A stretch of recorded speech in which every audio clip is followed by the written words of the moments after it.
spiritual awakening to inspire your personal enlightened journey. I'm your host, Megan Mary, international best-selling metaphysical author and founder of Inner Realms Publishing. Let's bring in the light. Welcome. Today we have Felicia Bender, the Practical Numerologist. She uses numerology to validate and define your pathway and purpose in life in an empowered way that's fun, inspiring, and actionable. She's the author of Redesign Your Life, using numerology to create the wildly optimal you, Master Numbers 11, 22, 33, The Ultimate Guide, and The Ultimate Guide to Practical Numerology, Mapping Your Path and Purpose. Felicia is the resident numerologist for astrostyle.com and is featured in many media outlets, including Refinery 29, Women's Health, and the Los Angeles Times. Welcome, Felicia. Thank you. It's wonderful to be here. Yes, I'm really excited for this conversation. You are the first numerologist to be on the podcast, so that is a great honor. We're going to have some fun then. That's what I'm hoping for. All right. So my first question is, what does enlightenment mean to you?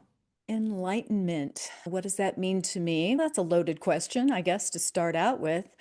Enlightenment to me simply means being okay with everything in some way, shape, or form, and having a certain level of contentment even when things are difficult, even when things seem unfair, hard, harsh. We're going through, as an example, very difficult times, I think, universally right now. And I think to have a level of enlightenment means not to be super, toxically positive about anything, and yet to be able to find your sense of bearings and your sense of self within the chaos or within the discomfort.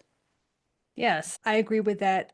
That's my first question to everybody, and it's always different. I don't like to prepare people for the question because it needs to be off the cuff, but it's also very true in what you said in terms of just accepting and being at peace with that. So before we get into all of the intricacies that are numerology, let's talk about what led you to be a numerologist. That's always again, the $64,000 question. I'm sure that you have a long story about how you ended up where you are. And for me, I think the interesting element is I would place a true shift in my life was in my early 30s when my mother passed away. And she was, to me, very young. She was 59. And at that point, there was a tumultuousness in the relationship. She had troubles with alcohol. She had other things going on. And it was the moment, and I was a young mother, I was married, all of these things. And it was really the first time that I experienced such a level of loss and such a level of grief and such a level of someone departing before I felt, again, at that younger age, that things that I wanted to do or say could not be done or said. And it really catapulted me, as I'm sure many of your listeners, we go on our spiritual quest, we get that flinging door open when things are catastrophic. It's not when things are all jazz hands. It's not when things are going great.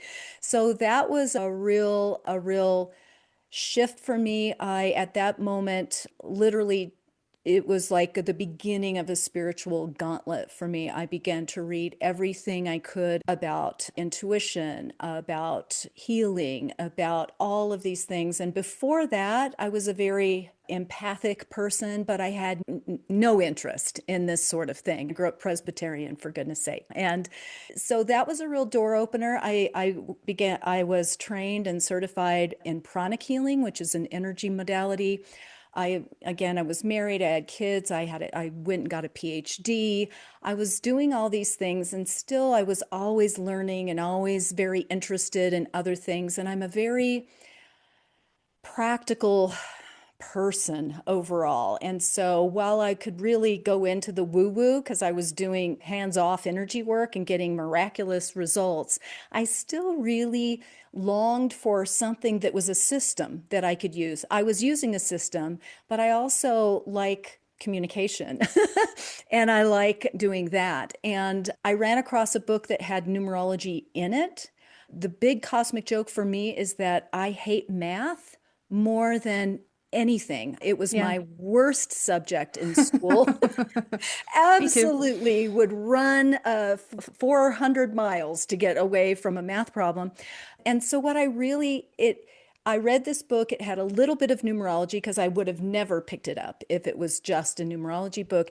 And it just hit me. It was like, oh my gosh, and I did my own numbers and people in my life, and it just clicked.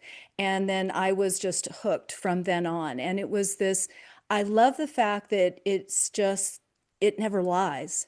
And it has such a depth and breadth of knowledge, and you can work with it with other things and other modalities. But it really opened a door for me that I found incredibly valuable and incredibly useful. And it gave an immediate communication where the energy work was much more subtle.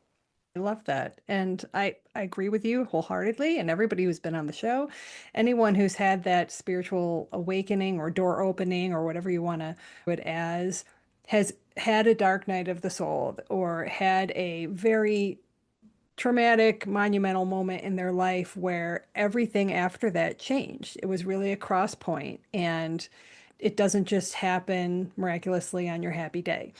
No, But and unfortunately. that's part of the reason that I have this show is so Yeah. everybody can come on and tell their story, and everybody who's going through it can realize this is actually how it goes. And that it's okay, that there's a light at the end of the tunnel, that there is a reason and a benefit to having gone through that. And so that's also why we talk about what the work is that my guest is doing out in the world, because different what they got led to.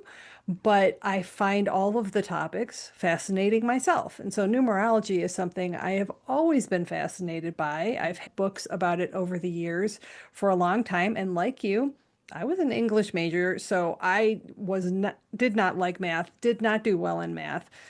And I still really love the system of numerology. Hmm. It's simple math, it's not overly complex, but I love that No. it's assigning meaning to the numbers. And so that for And me, yes. And yeah. what I have found, because I'm a humanities gal, like you're the English major, I'm a theater major, and I have a PhD in theater, and I've always been fascinated with human emotion, with human motivation, all of those things. And what really taps into that with numerology are archetypes but also, even more importantly to our conversation here, it isn't math, it's a language, right? It really is speaking a language. It's a code that Hmm. has this information embedded within it. And so that to me is the real freedom of numerology. It's a system, but it is a language in itself. I always think about it like Morse code. So Hmm. if you walk into a room and it's beep, beep, beep, beep, beep, beep, beep, beep, beep, you can, if you don't know Morse code, it's just a real annoyance. And you want to get out of that room as soon as possible and get on with your day. If Morse code, you walk into that room and you can go, "Oh my gosh," and you could understand what the messages that are being relayed through that code are. I feel numerology is very similar. It's here whether we know it or not, whether we believe in it or not, and it actually is affecting all of us. And so if we could understand the language, we can really get the benefit from it. Hmm. And like astrology, I think there's some common misperceptions about it. And there's also so many different schools of thought. So there isn't just one. And many people might think there's only just one version of astrology. There's not. And there's also not just one version of numerology. So let's talk a little bit about that background. I practice Pythagorean. There's Chaldean, and I'll lob that ball to you. I think you have more expertise there. I know just I say this about certain things, just enough to be dangerous Sure. Me about too. that.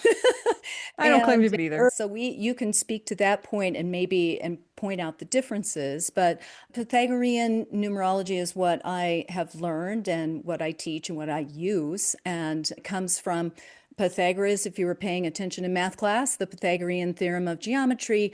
And apparently, he was an interesting guy, mystic, a scientist. He was into music, into astrology, all kinds of things. Would have been an interesting person to have on your show or have lunch Yeah. with or something Yep. like that.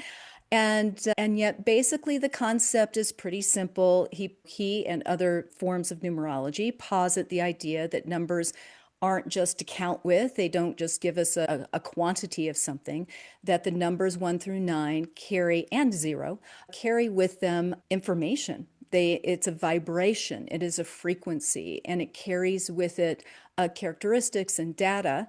And I think in the past we had to really extend our this willingly suspend our disbelief, as we might say in theater. And yet now it's a little bit easier in some ways to wrap our brain around because we are in such a technological world at this point, and Mm. to understand that's how data is transmitted. And so this is again an ancient science and art, because it is an interpretive art, just like astrology and everything else. It's all that you have the basic information, and yet it is an interpretive skill that you get to learn or to practice as you continue to practice it. Yes. There are a lot of different calculators online. And just Yes. know that for the audience, if you're going to use these, that sometimes they say what they're using to calculate it and sometimes they don't. And so you might do it at a couple different sites and get different results. A- Exactly. And one of the things that I encountered was the treatment of the letter Y, because many times you're calculating consonants or vowels, and Y can be both. Exactly. And what I will say for those, there are people I'm sure listening who are familiar with numerology and some who aren't. And so basically, to have an understanding that in numerology, we will take your date of birth, your full date of birth, and your name as it appears on your birth certificate. Those are the two things we use to create a chart. Whereas in astrology, you're not using your name, you're using your date of birth, your place of birth, and your time of birth. So we don't use that aspect, but we do use the name. And what we can derive from that is really quite amazing. And I'm still perpetually fascinated with how much information you can glean here, because not only can it give the core numbers, which give you a full spectrum of, in our opinion, numerologically speaking, it's what your soul chose to experience in this lifetime. It's going to give you the positives of that, what you're shooting for. Then you're also going to have the key concepts, the themes that will be challenge points, right? You're always going to be challenged with the opposing forces, so to speak, with that. And we can also look at cycles of time that we experience. So it's not only about who you are, it's about where you show up and why you're showing up there. And cycles of time brings up something that I'm sure a lot of listeners might have a question about, especially as women. We might change our name when we become married or become unmarried. And so, what happens to our numerological number when we take on a new name or when we regain our old name? Absolutely, that there are big differences there. And we could talk about that for a long time. And yet, to make that succinct, I find that first off, with Pythagorean numerology, the given name on the birth certificate takes precedence at all times. It is the foundation that you will always be working from. This is even very interestingly, and I'll do this kind of as a sidebar. Let's say I have a lot of clients who are like, I was adopted, right? And Hmm. I had this name, and then I had that name, and then this, or I was born, and on my birth certificate is literally, I've had some clients, baby girl Jones. That Mm. is their original name. And then it was changed a week later when they were adopted, or whatever it was. It is my experience doing this for as long as I have that when that happens, a soul is coming in and they have some very deep lessons to learn about identity. because that identity shifts and changes even more dramatically when there's kind of identity confusion Mm. from the very beginning. It's not bad. It doesn't mean, Hmm. at all. And yet you're being given extra hurdles to jump over to gain a sense of self in a different way. Now, going back to your question or your point, which is yes, women particularly have a lot of wear a lot of different hats in life anyway. So and also have different energetic frequencies and imprints given their name changes. And for instance, I have a family member who was married 4 different times, took the last name every time. And you can see a definitive difference in her personality, in her values, in other things when she was had that particular name and that particular identity. Some are more dramatic than others, some are a little more subtle. And yet for women, I feel like it's a very interesting. I jokingly say that a lot of people are like, you're crazy, you woman, you don't know who you are, you this or that. And sometimes there is some reality there in terms of numerology, because when you're changing your name all the time, you are changing your vibe, you're changing your identity. And I'll give you a for instance, I had a friend one time who had her birth name, then her dad died and her mom married somebody else, and she took that name as when she was in her 10 or whatever it was. Then she got married and changed her name but not officially. And then she decided to go by her grandmother's maiden name for her last name. But I literally, with this woman, I honestly didn't know what her last name was. She couldn't decide. One day it was like, this is my last name. And one day it was, this is my last name. And guess what her life was like? It was a hot mess. And it really was reflected in she couldn't make decisions. She would make some decision and it was a bad one, or she would abandon something before she let it go. It was this constant circus and constant chaos because she just honestly couldn't figure out who she was, just her Mm. name. So I can see I that. hope that answers your question in I some can way see that. or Yes. addresses it. Yes. If you are enjoying my podcast and are intrigued by dreams and stories of spiritual awakening, I would like to personally invite you to explore my international best-selling metaphysical trilogy, Witches of Maple Hollow. Like a mystical fairy tale, these fall-themed mysteries weave cozy supernatural fantasy into enchanting tales of magic and self-discovery. Start with Book 1, The Dream Haunters. The Book Life Prize calls it packed to the brim with surprise portals, ancient traditions, and dream worlds. Then dive into the elusive nature of reality in the Dream Mirrors. And finally, unravel ancestral riddles beyond time and space in the Dream Dimensions. Get your exclusive signed copies today at meganmary.com. Stop by the store while you're there and grab your dream journals, cozy blankets, pillows, candles, and more. And don't forget, they also are available in audiobook. Come visit me in Maple Hollow.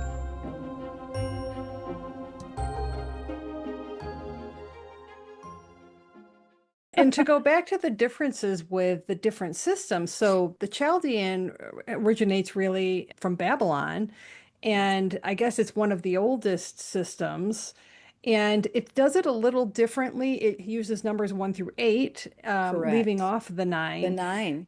And it also sees the letters as sound vibration, Yes. which I find really fascinating because sound healing is something that I incorporate into my work and it's been part of my journey. And so, frequency very much being one of those secrets of the universe. So, Yes. I do enjoy that aspect. And I think it also has a tie to celestial events. And And it also looks at your commonly used name, not your birth certificate name. Mm-hmm. So there's a few differences there, and Mm-hmm. I think it's interesting just to look at both sides of it. When I was writing my third book that came out last October, The Dream Dimensions, I wanted to incorporate numerology into the story, and the whole trilogy deals with a ton of different metaphysical themes, and it all takes place at Mercury retrograde, and there's a lot of solar flares and eclipses and full moons, and there's a lot of celestial occurrences going on.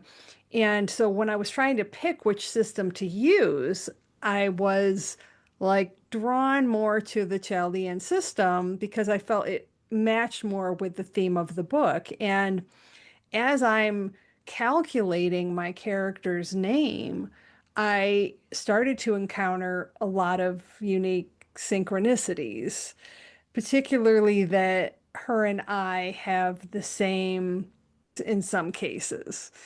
But interestingly, I think we actually match more on the Pythagorean side. And what's So, interesting is that and this is just my opinion, take it or leave it how it is. I find that Pythagorean numerology does also believe in that, in the sound and the vibration and the frequency of the letters. Very similarly, I think the divergences are with not using the number nine, because in Pythagorean we hmm do, and in Chaldean, no, because it's sacred in hmm that way. And then the other is prioritizing the current first and last name over the. So I think those are, to me, the two biggest differences. hmm And so when I compared my pen name, my author name, with my character name, the expression number, the soul urge number, and the personality number are exactly the same, Yep.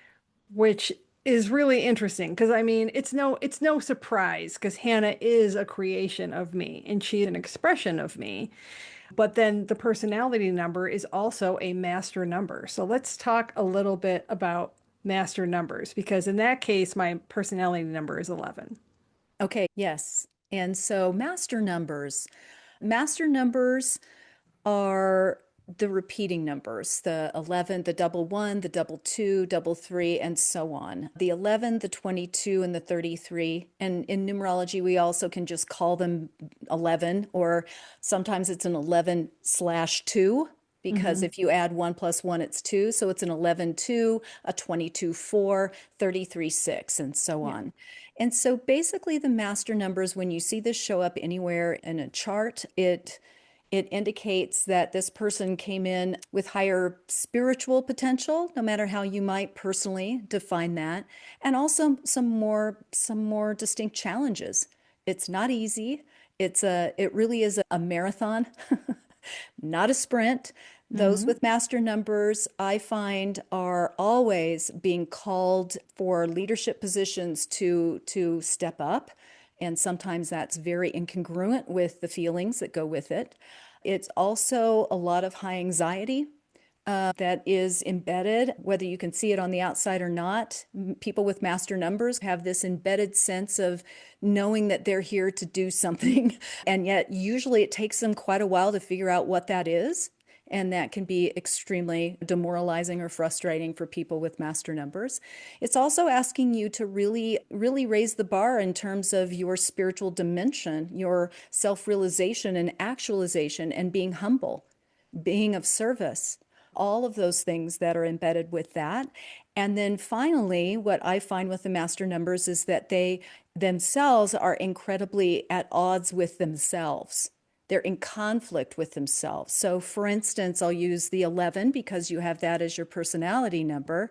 And the personality number in Pythagorean numerology is a number that is derived from adding the consonants in your name. And this is more or less, it's not more or less, it is what how other people might see you, like how they might perceive who you are and what your personality is. And so the 11, the conflict with the 11 is the channel. The 11 is the inspired healer and teacher, and kind of the wound. It's a Chiron archetype as well, the wounded healer. And so The conflict here is that the two is the foundational energy here, and the two is the lover, not the fighter.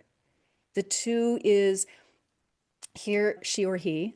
The two is incredibly empathetic, usually incredibly psychic, very energy permeable.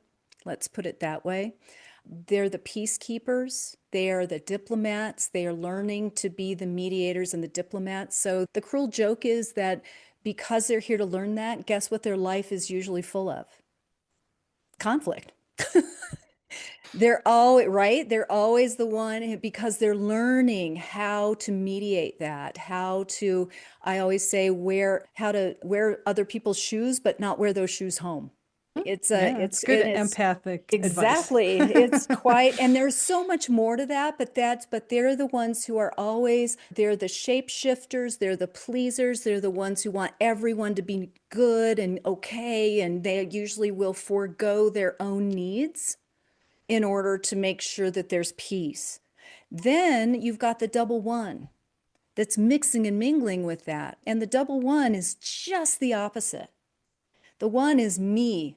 It's all the I words, it's ego, it's self, it's independence, individuality, initiation, it's being productively disruptive, it's going after it, it's leadership, it's entrepreneurship, it's creation. So it's all this high energy me, I want to win. I want to win, and the two just wants to navigate and mediate win-win scenario. And the one Mhm. wants to be in charge, and the two wants to be the supporter, the one on the side. They want to be really involved in all of it. Again, there's a lot of information there, but it's a very distinctive push-pull. And people who have this can be really confused by it early on because they're like, why in these situations am I a badass and I can go and do this? And then why am I in this instance I just let everybody else go ahead of me and then I resent that. Those sorts of things that numerology, if you can understand the setup, you could at least have a knowledge of, oh, I'm not just crazy or I'm not failing or whatever. It's just, how do I understand this and how do I make it work for me? How do Mm. I make it work for me rather than work against me? Yeah, yeah. And what you were said at the beginning about being called into the service and having a lot of anxiety about it, that was a 100% my story for anybody who's listened to my podcast, because I was called to have the podcast, which was a service to other women, but I was terrified of being on camera and I didn't want to record my voice. I didn't want to be on social media. And I thought, how am I going to overcome this and step into this leadership role to raise the visibility of all these other women's personal stories? So that very much was that push and pull for Absolutely. that call. And if I look at your chart, your birthday is a 3. And I would say that really holds hands with the elements of the 3. And the 3 is, again, as your birthday, it very much is a secondary gift that you're bridging into your life path number to really support it. But the 3 is the creative communicator and meant to be in the spotlight, all about expression and creativity. But there's going to be blocks there. And the biggest block for the 3 is extraordinary self-doubt. And Yep. so that comes very much into it. And it's interesting to see again how it flows and goes and mixes and mingles with your entire chart to see what positive elements and where it speaks to each other, right, as these aspects, and then where it might butt up against each other and form Mm-hmm. some more interesting challenges that can go with it. Yeah. How about the expression number of 7? The expression number of 7. So to me, the 7 is the analyst and also the spiritual seeker, but I will say usually it's reluctant that they have to come kicking and screaming to go that direction because the 7 overall, in my experience, is here to learn trust and to develop a sense of openness and become a little more vulnerable because the 7 is very heady and intellectual. The 7s are like a walking, talking head, and you're being asked to connect with yourself and with your body fully and completely, and that's a challenge. The seven is, I find the seven is usually someone who's much more comfortable in the observer role. I'm going to observe and analyze and everything else. I don't want to participate Yeah, because that, that's the right? introvert side. Yes. Yes, very introverted. And also, so there, again, there are many layers and a lot of depth to every number, but to the seven. And the seven, I will say, just in a nutshell, is really super psychic, amazing fountain of wisdom. And yet, the trick is that the seven has to understand that they are both. That, and I do the metaphor of the left brain, right brain, learning how to make, to know that you have both, develop both, and then accept both, not only accept them, but then bridge them together. It's like bridging heaven and earth together, right? It's that beautiful tango of being very research data driven. There's an innate skepticism to the seven. All right, if we're here having a spiritual experience, prove it. Hmm. Show me the data, show me the proof.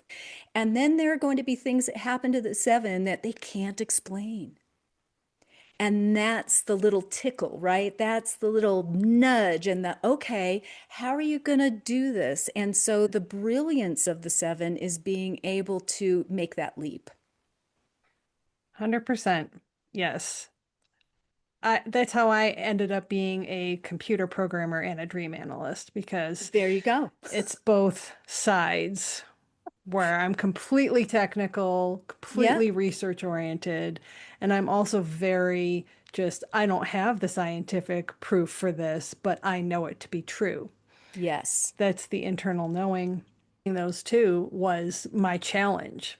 And also exactly. integrating the body with the mind. Okay, you're very, like you said, heady, very in your head, very intellectual, and you're not listening to your body at all. I often find that sevens have people with sevens in their chart will experience some kind of something in terms of their body, whether it's a sensitivity, a food sensitivity, or a sometimes it can be a little more, a little, but usually it's this underlying thing that first of all makes them consider their body, makes them pay attention to it, and second of all, makes them go out of traditional. Usually they'll go to a doctor eventually and they can't get an answer in traditional ways and whatever. And it will be enough where it pushes them to go outside of the realm of traditional whatever it is, right? They'll seek relief with energy work or with hypnotherapy or with, they'll get to that place where something in their rational brain, they've exhausted all of those possible solutions and they have to seek something elsewhere. And sevens are a very slow, digestive, percolative energy. It's just a very ponderous energy. Cerebral. It's me. Yes. Yeah. Yes.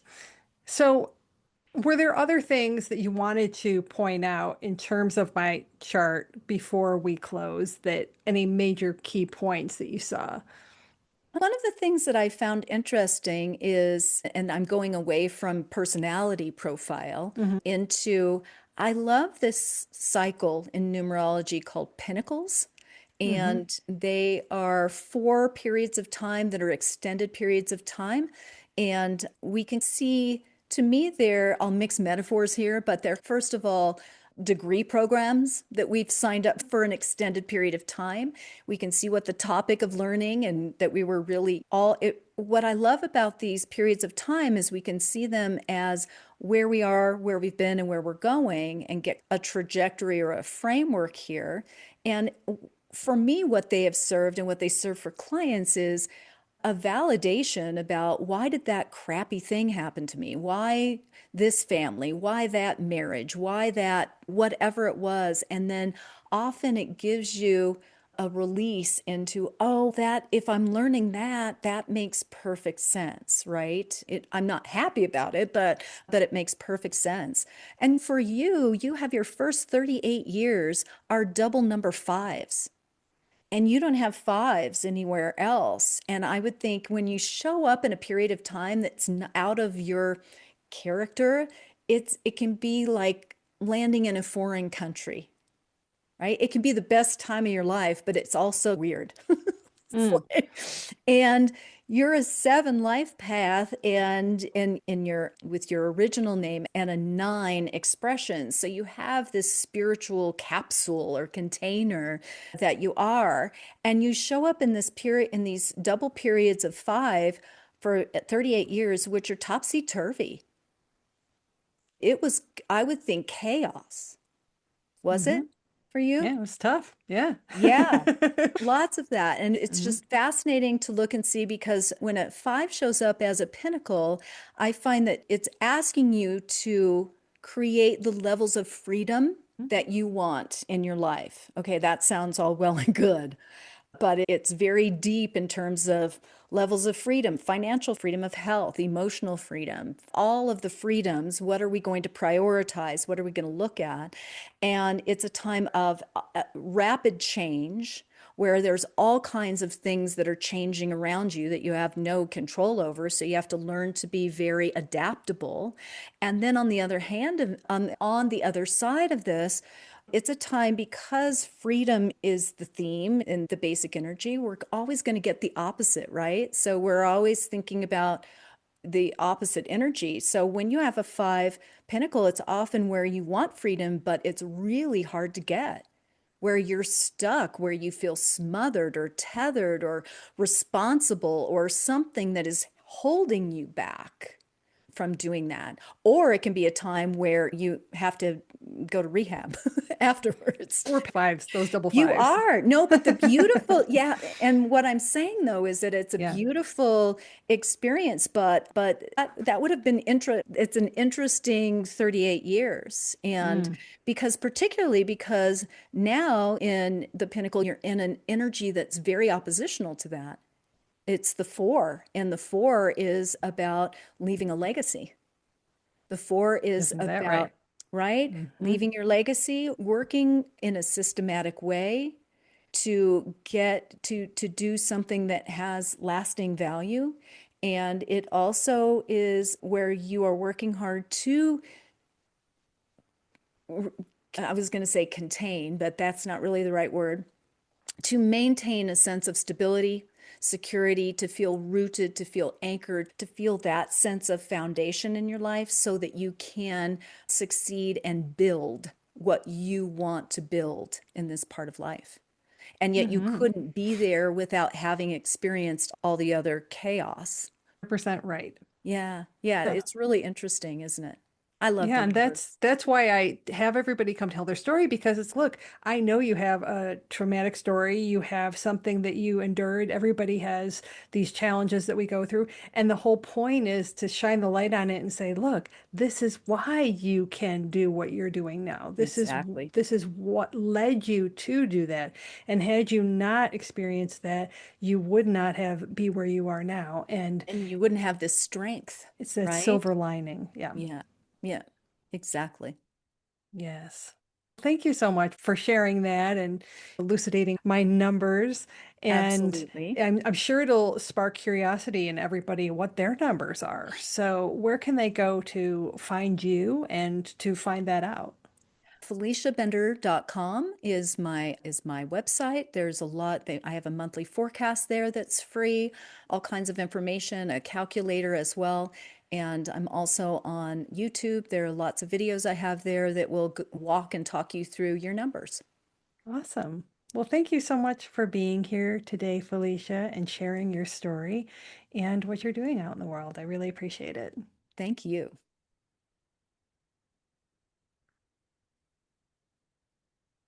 Thank you for listening. Did you enjoy this episode?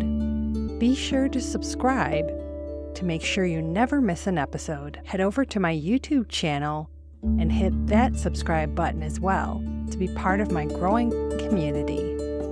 Are you ready to take the next step in your spiritual journey? Don't miss out on the new Dream Empowerment programs. Unique opportunities for you to unlock your inner wisdom, discover your authenticity, align with your higher self, and bring abundance into your life. If you'd like your dream or awakening story featured on my show, submit it today. Your dreams have the power to inspire and enlighten other women on their journey. Visit meganmary.com to find out more.